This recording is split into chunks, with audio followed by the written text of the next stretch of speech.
Si Kevin, ang ibibigay ko is 10. Kasi si Kevin yung father figure sa room namin at saka siya yung always naglilinis ng room namin. Si Kevin naman ibibigyan ko rin ng sun. Bigyan ko ng star si Kevin. Kevin, ito rin kasi parehas kaming Laguna. Si Kevin, ayun. Kung nakita niyo yung video namin, medyo nasabihan ko siya ng isa sa mga tao hindi ko nagustuhan. Pero ngayon is parang na-improve niya yon at ginamit niya yon para mas maging better person. And I commend him for that. 10 points. Kevin, I will give him a star. Si Kevin. Kevin, star. Ay Kevin, ang trato niya kasi sa akin parang not candidate. Like, parang bunso-bunso yung trato niya sa akin. Parang ginawa niya akong kapatid. And I like the attitude as well. I'll give you this, son.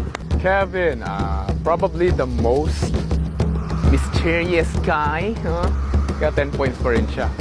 For Kevin, bigyan kita nito.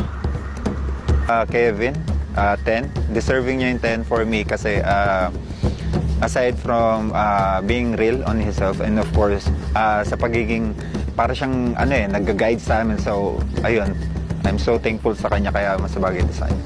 Actually giving 10 points para kay Kevin. Aminin ko maraming posibleng hindi maintindihan agad si Kevin. People might misunderstand him. Pero when you get to know him and you get to spend time with him, tatay nga yung tawag namin sa kanya sa room. So, he's a responsible guy at okay siyang kaibigan.